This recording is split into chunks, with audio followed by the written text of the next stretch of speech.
Hi, good evening and welcome to this evening's personal tax revision session. So tonight we're going to be looking at task 9, which is capital gains tax reliefs and exemptions. So in the first part of this task, it says that in 23-24, Naomi sold an antique desk for £33,200. It originally cost £12,500. She also had current year capital losses of £2,250 and brought forward capital losses of £53,200. What will be her losses carried forward into 24-25? Okay, so first of all, we've got proceeds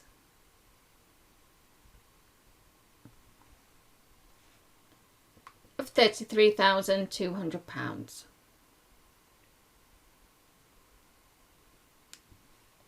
Now we're going to deduct from that the original cost. So we're told that it originally cost £12,500.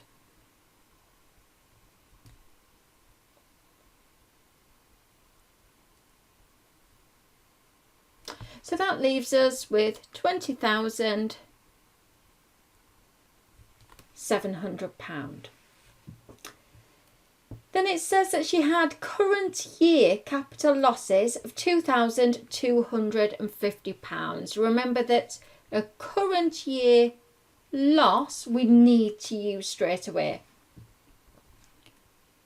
So we need to deduct that current year loss. So £2,250. And that leaves us with a gain of £18,450. Now we can use the annual exempt amount of £6,000. We would need to bring that gain down to £6,000. So if we do £18,450 minus the £6,000, which remember that's the annual exempt amount, that leaves us with £12,450, and that is the amount of loss that we want to use in order to bring that gain down to that £6,000 annual exempt amount. Now we're wanting to know what will the loss be carried forward. We know that the loss, the brought forward capital loss, £53,200, and we're going to use £12,450 of it.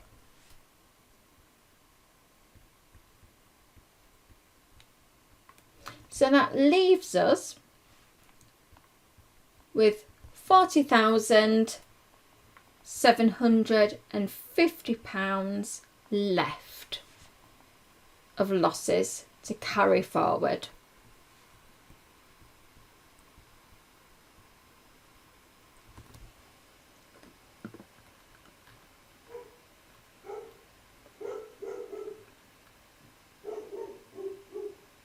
Okay, so the next part of the task, so we've got PPR.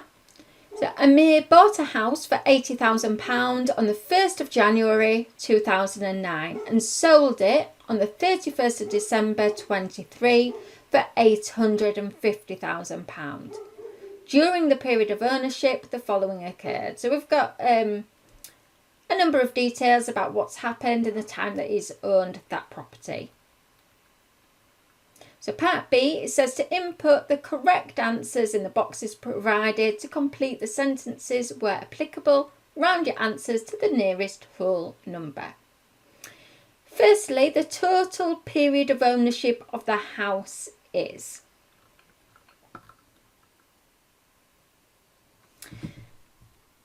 We're told that they bought the house on the 1st of January 2009 and then sold it on the 31st of December 2023.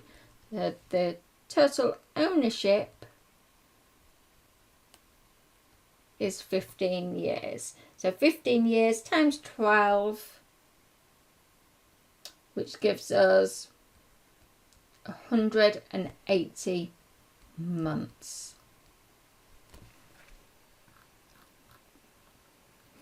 So the total period of ownership of the house is 180 months. Second part of the task, it says the number of months of Amir's period of deemed and actual residence is. So we need to work out what this is.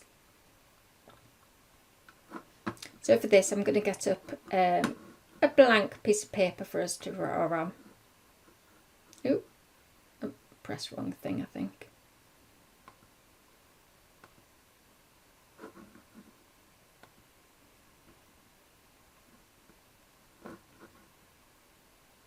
Okay, so the first thing that we have happening,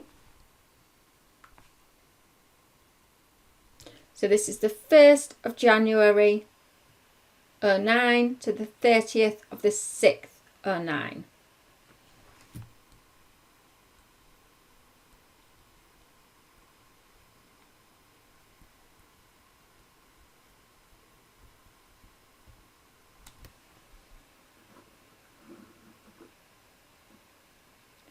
Where's the task gone? Up here.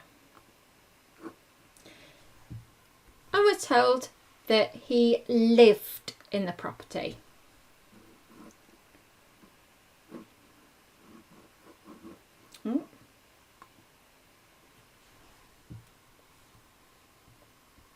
So we're going to have actual occupation, deemed occupation, and then chargeable.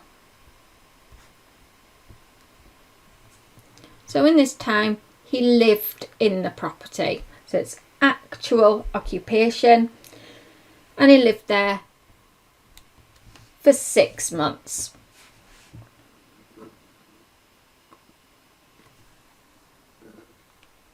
So next, 1st of July 09 to the 30th of June 14.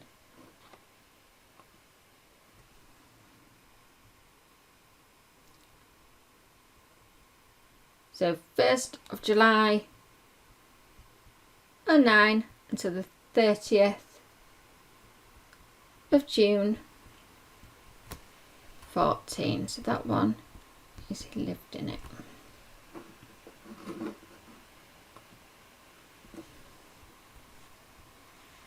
So Amir goes travelling. So the 1st of July 2009 to the 30th of June 2014. So that is for 5 years. So that means 60 months. So travelling.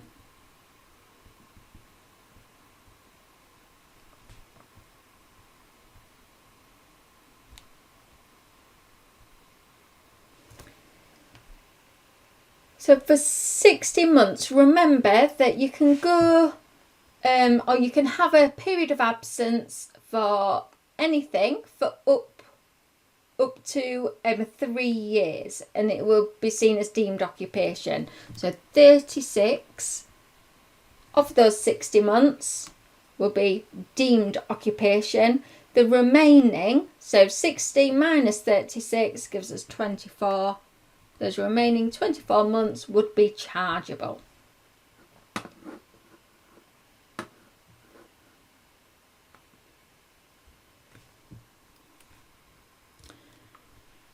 Next, we've got the 1st of July 14 to the 31st of December 16. So the 1st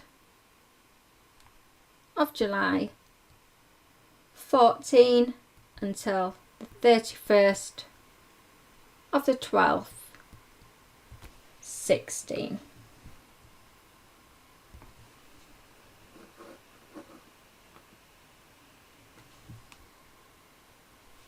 And here he moves back into the property.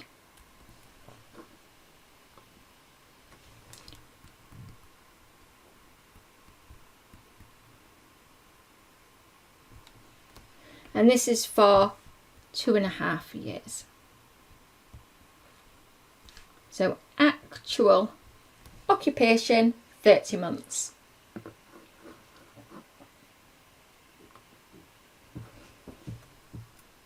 Then from the 1st of January 2017 to the 31st of December 2020,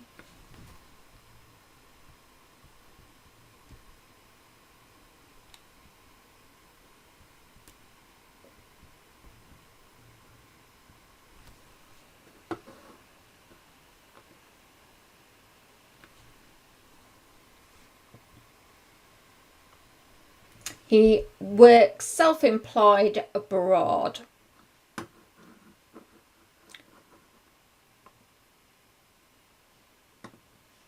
So that is for 4 years. 4 years self-employed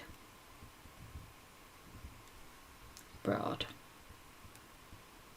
So remember that as a self-employed worker overseas, you are allowed deemed occupation for up to 4 years. So those full 48 months will be deemed occupation. Then we've got the 1st of January 21 to the 30th of June 2022.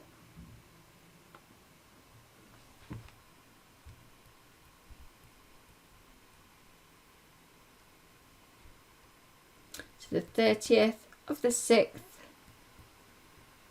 22.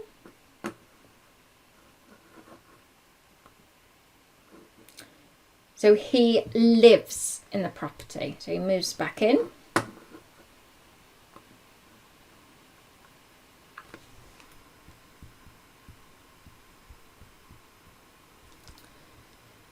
So that's 1.5 years, so 18 months of actual occupation. Then lastly, we've got 1st of July 2022 to the 31st of December 23.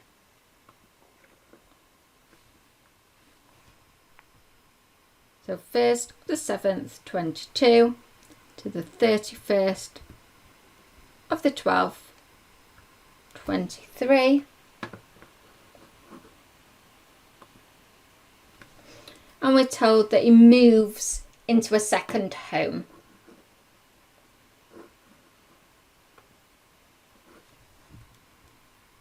So moves house.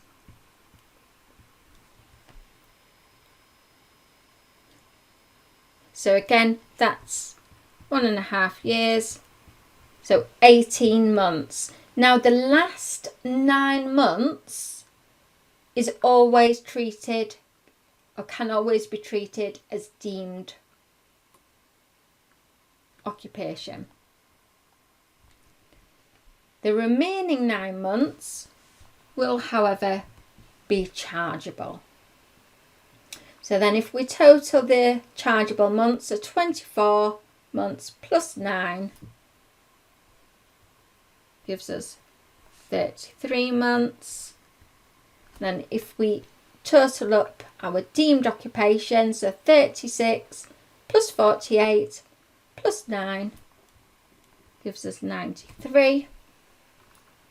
And then actual occupation, 6 months plus 30 plus 18 gives us 54. So our actual and deemed occupation is 147 months. Now what we can do is double check our figures, because you remember we've already calculated, where's it gone? In the first part of the task we calculated that they had owned the property, or he had owned the property for 180 months. So we need to check our workings to check that it does total up. And we can see it does. So if we do the 147 plus the 33, which is our chargeable months, it equals that 180. So we know that we've gone through it right.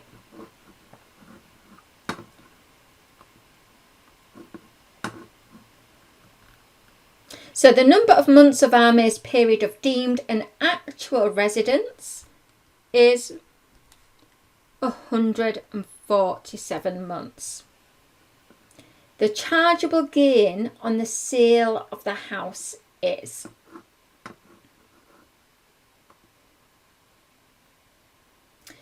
So to calculate PPR relief,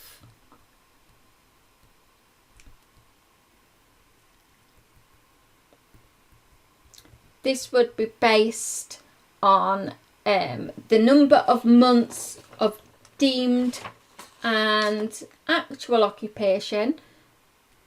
So deemed and actual occupation we calculated to be 147 months divided by ownership, which was 180 months, times our gain. So the gain, if we go back to the task,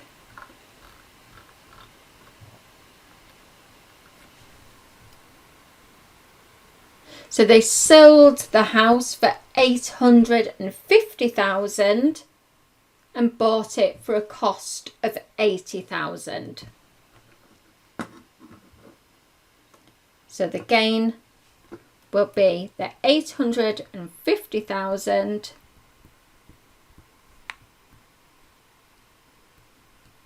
less the cost of 80,000, which gives £770,000. So 147, that's, remember, our deemed and occupied months divided by total ownership times our gain of £770,000 gives us PPR relief of £628,833. So gain £770,000 less the PPR relief that we've just calculated. Remember, we've just calculated that here. So £628,833 leaves us with a chargeable gain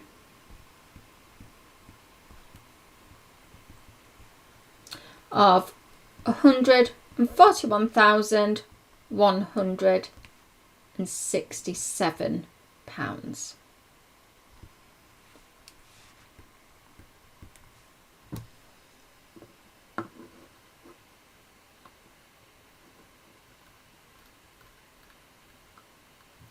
The chargeable gain, £141,167.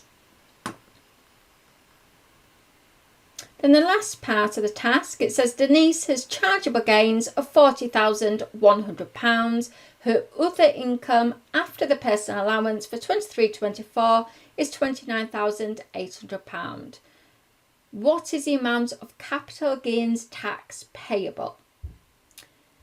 So the chargeable gain we have is £40,100. We need to deduct from that the annual exempt amount of £6,000, and that will give us a taxable gain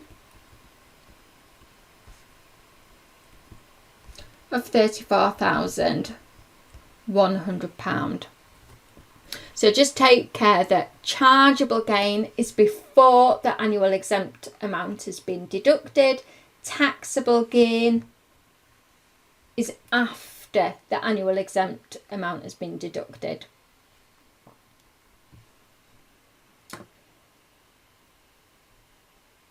So we're then told that her other income after personal allowance is £29,800. So she's still got some of her basic rate band remaining. We need to find out how much. 37,700 minus 29,800 leaves us with £7,900 of the basic band. So 7,900 will be taxed at 10%. Then the remaining is going to be taxed at 20%. So the gain, remember, it was £34,100 minus the 7,900 that we've just taxed at 10%, gives us £26,200 remaining. So this £26,200 we need to tax at 20%, which gives us £5,240. So the tax payable will be the 790 plus £5,240, which gives us £6,030. Okay, so thank you very much everyone for attending this evening's personal tax revision session.